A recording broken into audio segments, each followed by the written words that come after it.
Hey, everybody. This is part two of the interview and the conversation with Gian Hasbrock. Gian, as you learned from part one, is an expert in real estate marketing and sales, housing. But he learned a lot of this, and you'll hear this in the upcoming conversation around his knowledge and understanding of this book called The Fourth Turning by two authors, Neil Howe and Bill Strauss. The original book was written in the 1990s. The sequel by Neil Howe is only a year old, called The Fourth Turning is here. And it discovers, or reveals rather, we discover, but it reveals these reoccurring cycles around generational archetypes. You'll learn a lot more that you didn't know about boomers as prophets and Gen X as nomads. And it's all about how this shapes building rapport, empathy, trust, and credibility in the marketing and sales buying cycle. So listen to the conversation with Gian from a kind of like a psychological perspective on these archetypes that the book outlines. And the cool thing about the book is this goes back now 5 centuries. These cycles, these turnings for every generation have been repeating themselves for over 500 years. I think you're going to love this conversation with Gian and enjoy opening your eyes to something from this new, very influential book called The Fourth Turning is here.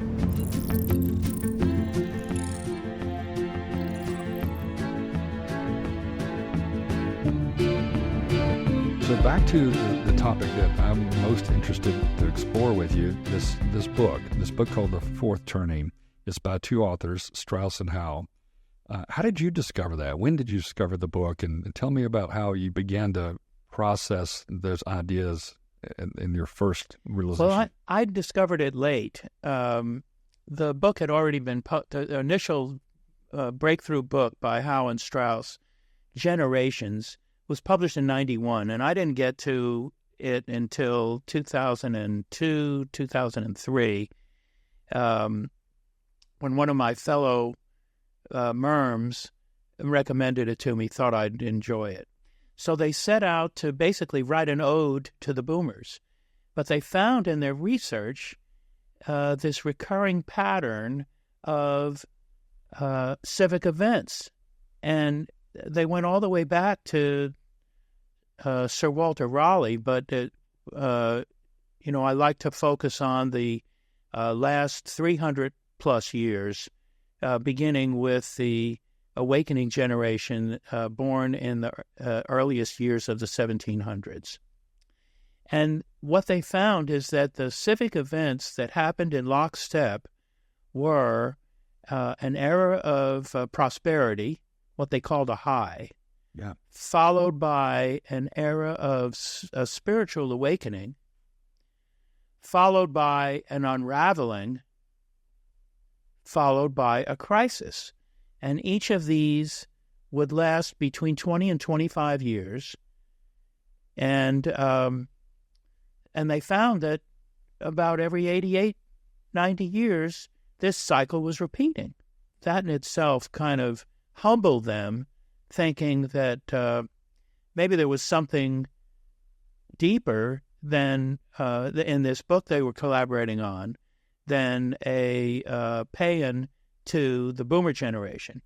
And what they found is that the generations that came of age during each of these civic events, whether it be prosperity or crisis, whatever it may be, that they had similar experiences in their stages of life. And they defined the 4 stages of life, each about 22 years, as youth, rising adulthood, middle age, and elderhood.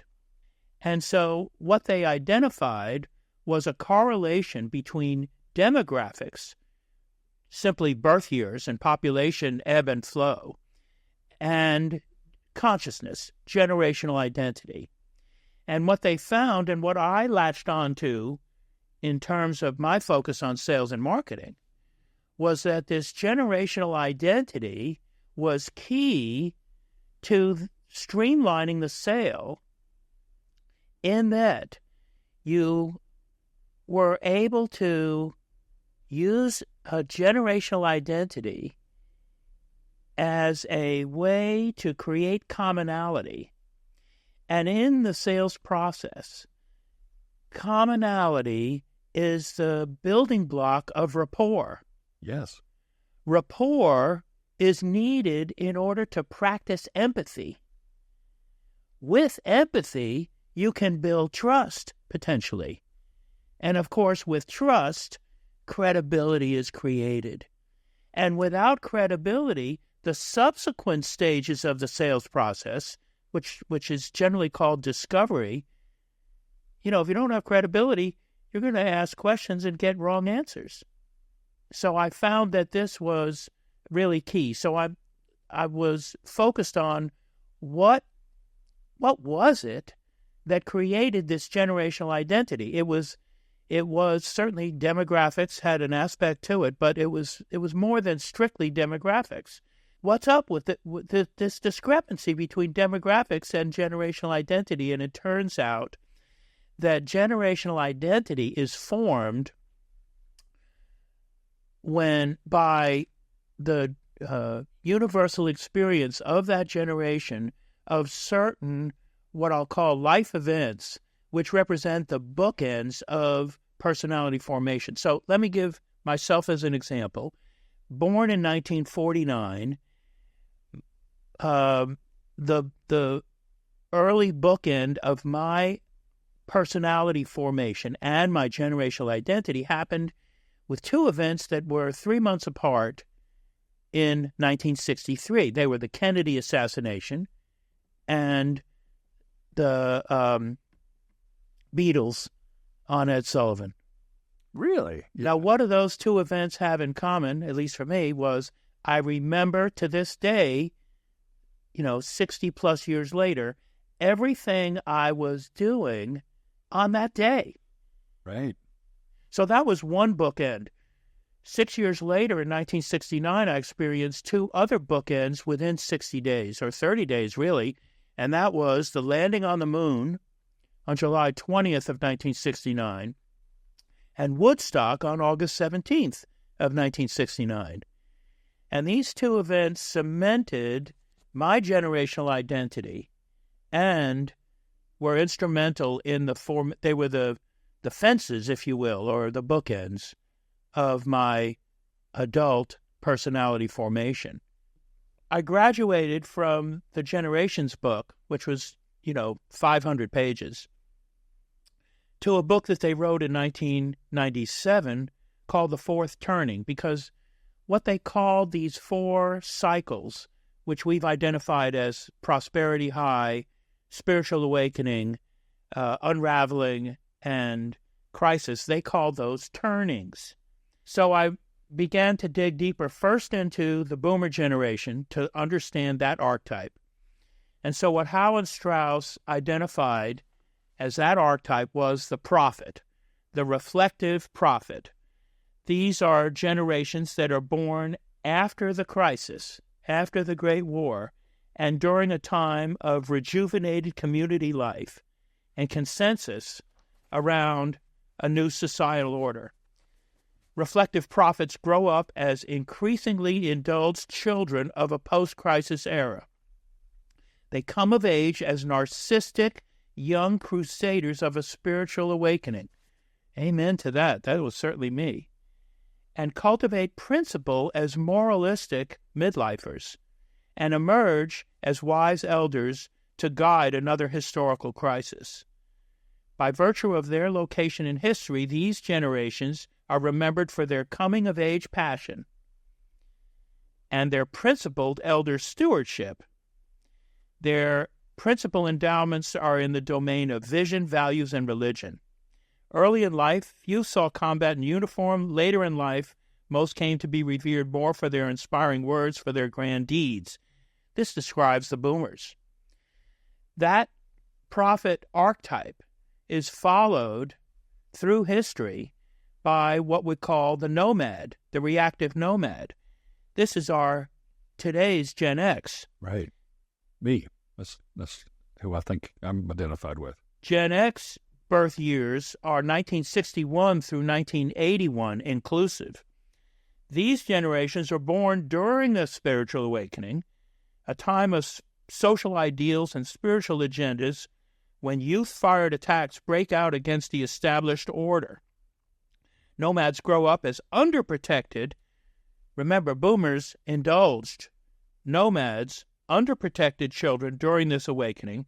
They come of age as alienated adults in a post-awakening world and mellow, and this is important, they mellow into the most pragmatic of America's midlife leaders during a historical crisis. By virtue of their location in history, these generations tend to be remembered for their rising adult years of hell-raising, but their middle life years of hands-on, get-it-done leadership.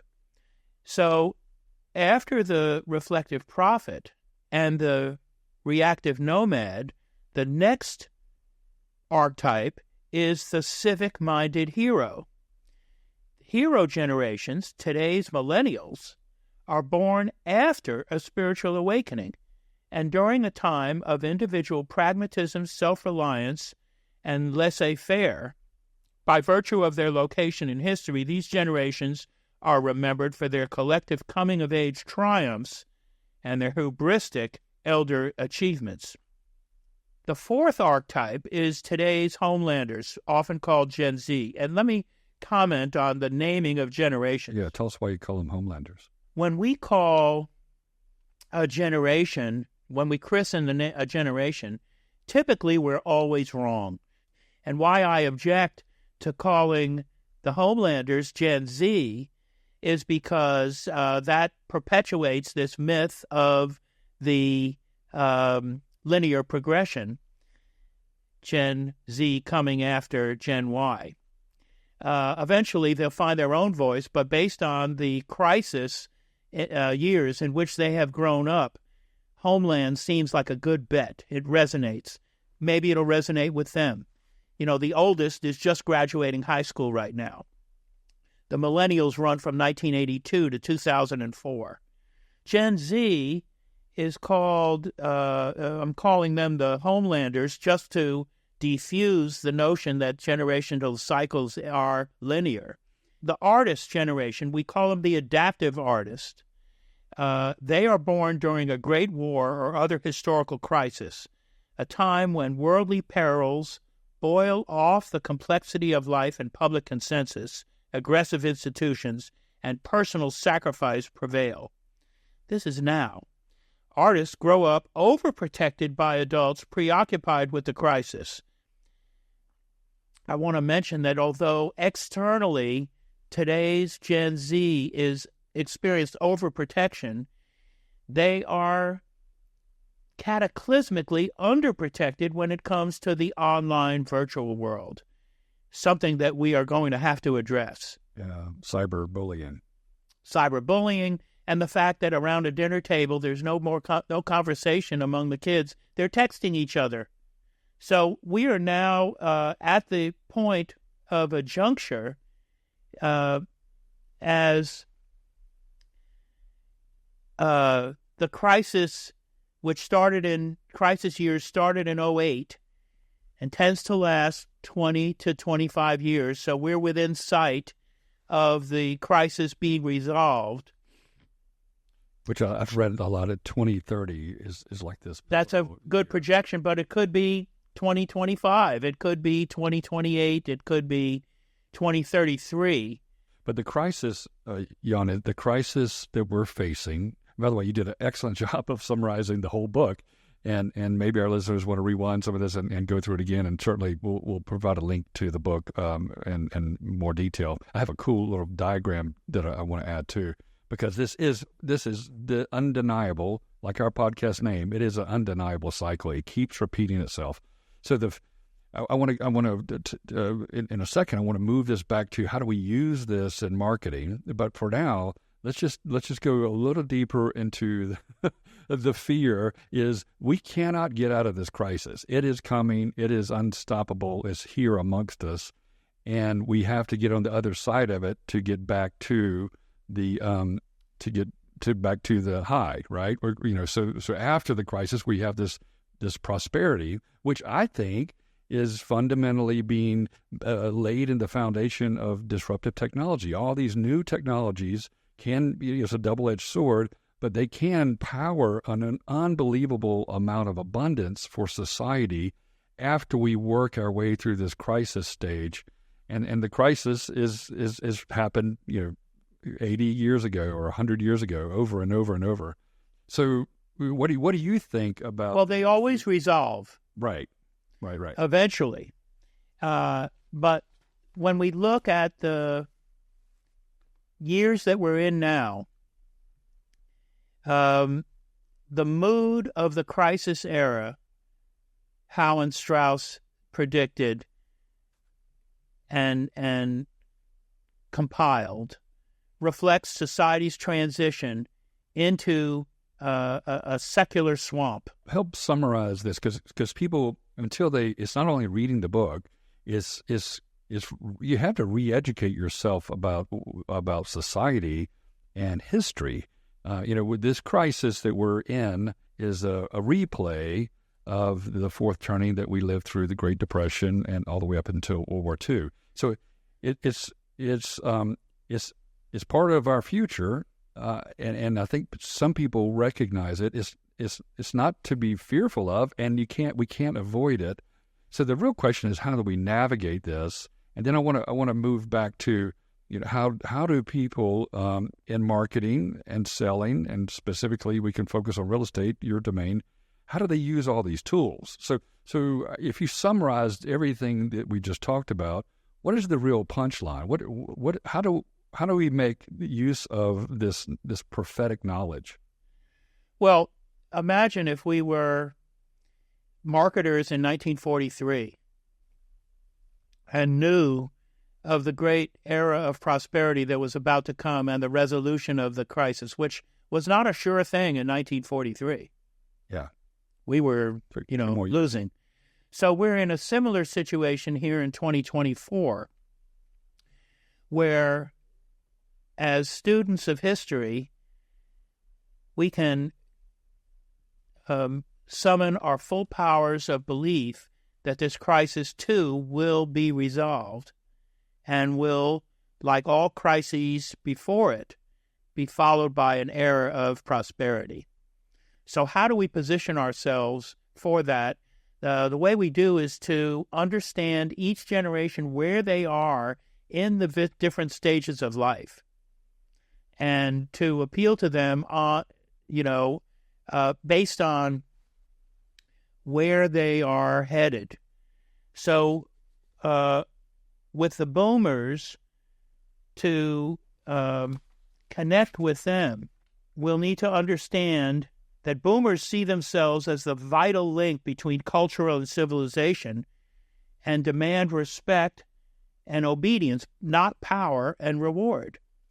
And boomers are not today. They're not really the over 55 active adult buyer. They're past that.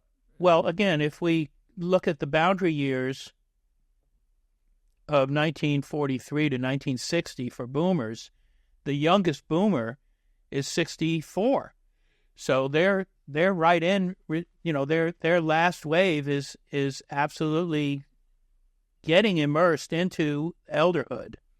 And they still remain the second wave boomers born between 53 and 60. They are still the core of active adult. But Gen X, the oldest one of whom is 63 this year, if you look at 61 as the birth boundary year, they are what's up and coming in Gen X. And so the program that you spoke of that I gave at the Builder Show was the necessity of dedicating sales and marketing to this new generation, because the way the boomers like to buy and the way they like to be connected with is different than what works for Xers. Also, product design is different. Whereas the boomers, for example, are focused on grandkids, the Xers, being the sandwich generation, are attentive to the possibility of the multi-generational household with accommodations needed for aging parents, as well as the boomerang kid, the millennial out of college, back in the house. But, they are frustrated in their efforts at homeownership by today's current environment of high prices and high interest rates, making affordability a challenge. Yeah. I mean, like more than a challenge. It's unaffordable for the generation right now. So this applies to the way marketers use all the tools at our discretion, imagery, videography, copywriting. I mean, we have been, I guess, firms like Over Above for decades have been focusing on understanding the motivations and the mindsets of these groups. But what's I think is there's an awakening to understanding these cycles, because you realize there's a shift constantly at play. Things are moving, and the mindset of boomers is evolving as well as the mindsets of Gen Xers, which maybe any good marketer understands that just by following trends. I think what's so impactful to me and why I'm so fascinated with this is this crisis is predictable, and it's going to change the way people think about maybe every dimension of life and lifestyle. And then you couple this cycle with this unprecedented wave of disruptive technologies, and that's my hill to die on in terms of evangelizing that we're in this super exponential speed of change, and it's so hard for the human brain to even recognize it.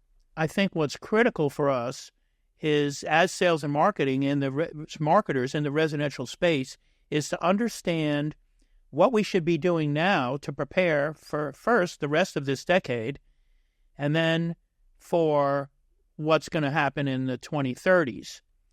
By then, we'll be in that era of prosperity, but as I'll explain, without significant changes in policy, there may not be that many people to enjoy the era of prosperity. Let me explain what I mean.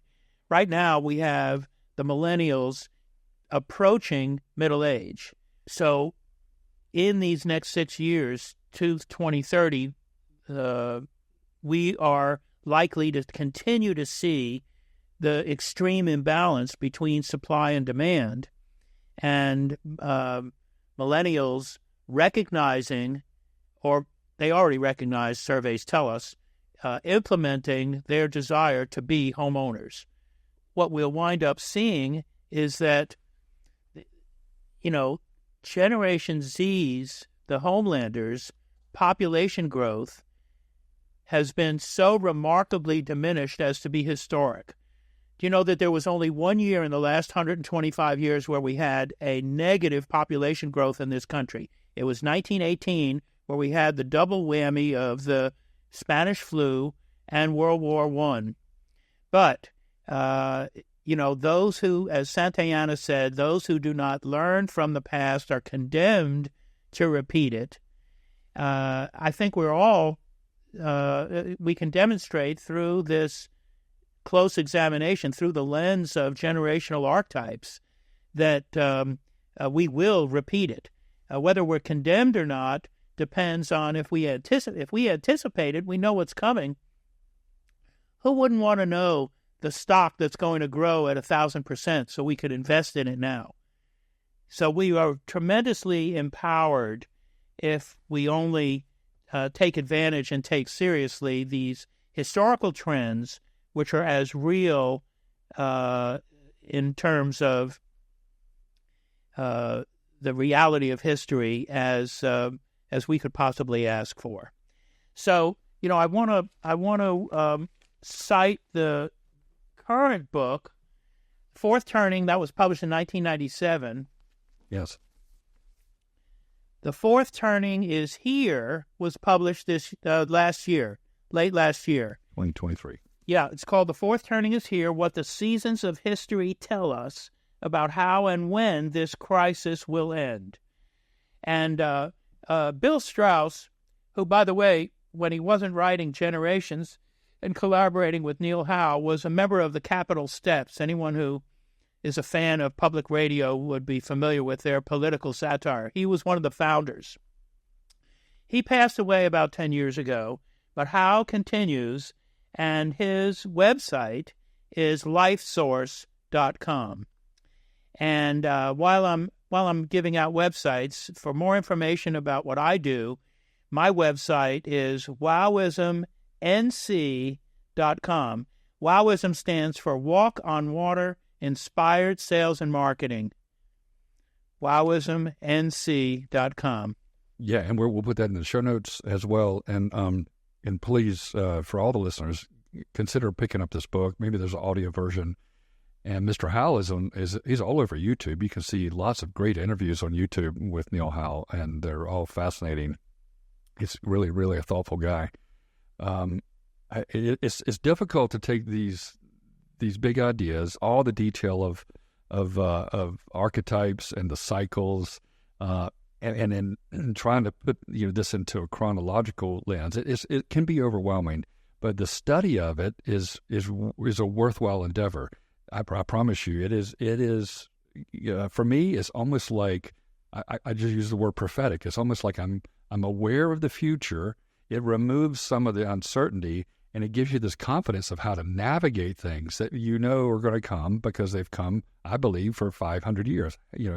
And right now, it's a really momentous time, a unique time for us, because we're looking at a passage through the stages of life for each of these generations. The Homelanders, in the next couple of years, will move from youth to rising adulthood. The Millennials, in the next couple of years, will move from rising adulthood into middle age. The Xers are already moving from middle age into elderhood. Now, by knowing what each of these archetypes did as they entered these different stages of life, it can give us prescience on what their needs are, what they expect, how we can connect with them, and how we can be successful in sales and marketing of residential construction. Yeah. Which I think you have demonstrated through practice. I mean, you've figured this out on your own, and maybe that's your current passion now, Jan, is to teach it. So I applaud you for being a teacher. You are an evangelist of this prophetic concept, and it applies to everything. We because I focus a lot on the real estate space, and you're an expert in that industry. But these fundamentals apply to every business, right? Every form of interaction, every product, every sales endeavor. If you understand what makes someone tick, you know how to. It's not about manipulating them. It's just understanding how to connect with them. And it's that thing you mentioned earlier that I love. The commonality equals rapport, equals empathy, equals trust, and that equals credibility. And you're absolutely right. If you don't connect with someone, you're not gonna trust them to make a purchase. We buy from people we like. So this generational identity concept, I wasn't at Woodstock, but I still considered myself a member of the Woodstock generation. So that's one example of leveraging these tools. Can you think of others? I mean, is there anything else come to mind other than the subconscious? Well, the notion of positive thinking, I think that's important, at least in terms of understanding where success comes from. I was always asked, what do you attribute to your remarkable success in selling and marketing new homes? And the way I would respond was by saying, well, for some people, the optimist looks at the glass as half full, and the pessimist looks at it as half empty. But the superachiever, like I would identify myself, looks at the glass as completely full and is completely realistic about it, because the bottom of the glass has water and the top of the glass has air. That's what I knew you were going to say. That glass is full. I've used that recently. Yes.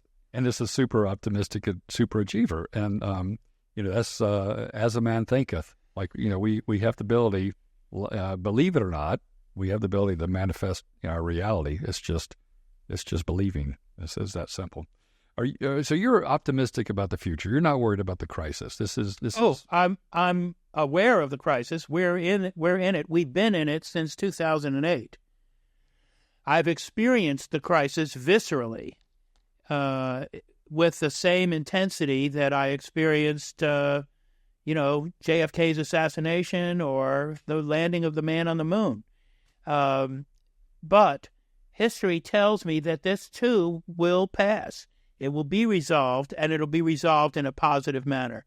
And any final parting thoughts for your friends that are in the real estate sales world? What would you tell them? Well, I think we have a unique opportunity to prepare the way for these pioneer first-wave members of the various generations as they move from one stage of life to the next. And by creating a product in a neighborhood with marketing and sales techniques that cater to the needs in this new stage of life, I think success is in our very near future. So lately, I've been referencing the Tale of Two Cities because I think we literally are in the worst of times, at least from the last 80 plus years, and the absolute best of times. There is so much potential, and abundance really seems within our grasp. So it's a fascinating time to be alive, and what you're doing is instrumental in this new wave. Gian, is about education. I think you would agree we are lifelong learners. Like there's no reason to stop learning new things regardless of your age. And I really applaud you for all the work you're doing, and I hope we get to stay in touch and collaborate on other projects. So just to reinforce for anybody who wants to learn more about your classes and your speaking, is the website is Wowism, WOWISMNC.com. That's right. Gian, we thank you for your time. I appreciate you making the time to join us today on the Undeniable Podcast. It's been a pleasure talking with you. It's been my pleasure. Thanks for having me. And until next time, that's the wrap here with Gian Hasbrock. Thank you very much, Gian. We just had a great conversation with Gian about the fourth turning is here, all the different cycles of our society, and how the book reveals these patterns, these archetypes, from baby boomers all the way down to Gen Z and the new millennials mindset. And we've talked a lot about how it affects housing and real estate. If you want to learn more about Jan's work, you can go to his website. It's called Wowism. Wowism stands for Walk on Water Inspired Sales and Marketing.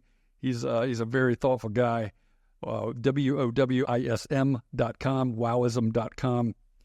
And if you're interested in the book, and we really got into just the scratching the surface of the fourth turning, check it out at your favorite bookseller. The Fourth Turning is Here is the newest version. And you can also follow Neil Howe's work on YouTube. He's all over YouTube and does some really great in-depth interviews. I hope you enjoyed the conversation with Gian Hasbrock, and thank you for listening to the Undeniable Podcast. We'll see you next time.